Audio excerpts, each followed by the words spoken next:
Assalamualaikum warahmatullahi wabarakatuh. Perkenalkan, nama saya Aika Safia, absen 18 dari kelas 10 MIPA 5. Jadi di video kali ini saya akan menerangkan sedikit tentang peranan ilmu kimia dalam kehidupan sehari-hari. Sebelum kita mempelajari lebih lanjut tentang peranan ilmu kimia, kita akan bahas tentang ilmu kimia terlebih dahulu. Jadi ilmu kimia itu apa sih? Ilmu kimia adalah ilmu yang terkait dengan kehidupan sehari-hari atau gejala alam karena mulai dari urusan sandang, pangan, bahan bakar, batu-batan, sampai bahan konstruksi bangunan, bahan industri elektronik, dan bahan produk melibatkan ilmu kimia. Yang membedakan ilmu kimia dengan ilmu yang lain adalah kimia mengkhususkan diri pada struktur, sifat, susunan, dan perubahan materi. Kimia dalam kehidupan sehari-hari ada di mana-mana. Semua yang kita rasakan, kita cium, kita cicipi, semuanya adalah kimia.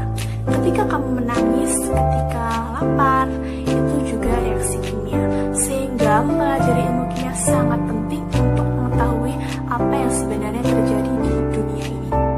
Kebanyakan orang salah paham dengan kimia. Hal ini perlu diluruskan karena mereka menganggap kimia hanya ada di laboratorium, kimia hanya ada pada makan berbahaya. Padahal sebenarnya tidak. Para ahli meyakini bahwa segala sesuatu di alam ini adalah kimia. Selanjutnya, peranan ilmu kimia dalam sehari-hari. Pada saat ini, ilmu kimia sudah berkembang pesat, mengambil andil yang sangat besar pada kehidupan manusia. Ilmu kimia telah mengeluarkan produk-produk yang sangat bermanfaat bagi kelangsungan hidup manusia. Kini sebagian besar tidak memperoleh langsung dari alam, tapi juga bisa dari pengolahan atau hasil sintetis dengan menggunakan ilmu kimia.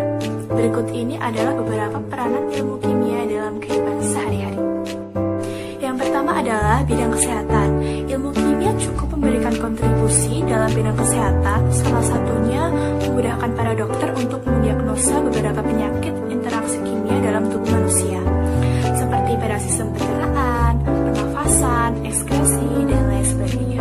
Kimia juga memiliki peranan dalam pembuatan obat-obatan, karena obat dibuat berdasarkan hasil penelitian terhadap proses dan reaksi bahan kimia yang berkhasiat terhadap suatu penyakit, yang kemudian hal ini dipelajari dalam kimia farmasi.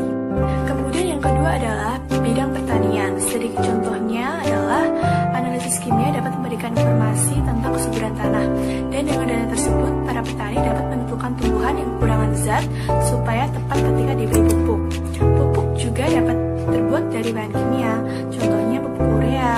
Lalu apabila tumbuhan diserang hama, kita menggunakan pestisida atau insektisida dari bahan kimia. Kemudian selanjutnya yang ketiga adalah pada bidang industri. Pada zaman ini, sebagian besar keperluan hidup manusia selalu ada campur tangan kimia dalam proses produksinya. Contohnya, semen dan cat berasal dari hasil riset yang berdasarkan ilmu kimia. Juga kain sintetis yang merupakan penerapan ilmu kimia. Kemudian yang keempat adalah bidang biologi. Proses-proses yang terjadi pada tubuh makhluk hidup memerlukan penjelasan kimia. Contohnya, kita perlu memiliki pengetahuan tentang struktur dari sifat senyawa dari karbohidrat air dan mungkin yang lainnya untuk mempelajari tentang fotosintesis pada tumbuhan. Kemudian yang kelima adalah bidang arkeologi. Contohnya adalah penentuan umur fosil dengan menggunakan radioisotop karbon 14, di mana ini adalah penerapan salah satu ilmu kimia juga. Kemudian yang terakhir adalah bidang hukum. Pemeriksaan alat kriminalitas oleh tim forensik menggunakan penerapan ilmu kimia di dalamnya, yaitu pemeriksaan DNA, di mana struktur DNA pada rambut atau darah setiap individu dapat diidentifikasi, juga berbeda-beda hasilnya. Kemajuan yang terjadi pada ilmu kimia juga sangat berdampak pada kehidupan sehari-hari, membuat peningkatan kualitas hidup karena efektivitas dan efisiensinya dalam berbagai bidang. Sebenarnya masih banyak lagi peran-peran kimia dalam bidang-bidang yang lainnya, tapi saya tidak akan menyebutkan semuanya. Kemudian selanjutnya adalah hasil-hasil atau produk kimia yang banyak digunakan. Yang pertama adalah yang sering kita gunakan, sabun, bisa sabun mandi, bisa sabun deterjen, bisa juga sabun cuci piring. Kemudian yang kedua adalah pemutih baju. Terus yang ketiga adalah ada pasta gigi juga. Jadi setiap hari kita pasti menggunakan pasta gigi untuk membersihkan gigi kita. Terus yang keempat adalah adalah baking powder. Baking powder biasanya digunakan untuk pengembang kue saat membuat kue. Terus juga yang kelima ada obat kumur yang mayoritas banyak digunakan sih, banyak yang menggunakan. Kemudian yang ke-6 adalah sampo yang setiap hari atau mungkin 2-3 hari sekali kita pakai sampo untuk keramas. Kemudian yang ke-7 adalah kapur barus yang biasanya kita taruh di mungkin lemari untuk pengharum pakaian atau di kamar mandi. Terus yang terakhir adalah krim cukur. Krim cukur biasanya digunakan untuk mencukur. Saya yang sebutkan 8, mungkin bisa cari sendiri di internet. Kemudian yang selanjutnya adalah kaitan metode ilmiah dalam ilmu kimia. Ilmu kimia dibangun dan dikembangkan melalui kajian teoristis dan kajian empiris.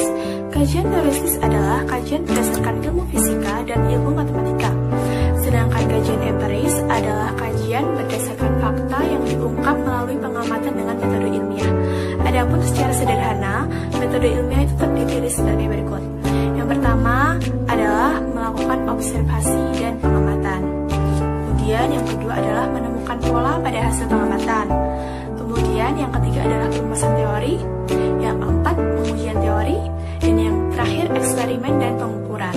Kemudian yang selanjutnya adalah jenis bahaya akibat kerja di laboratorium. Karena itu kita harus hati-hati saat di laboratorium mungkin sedang praktikum.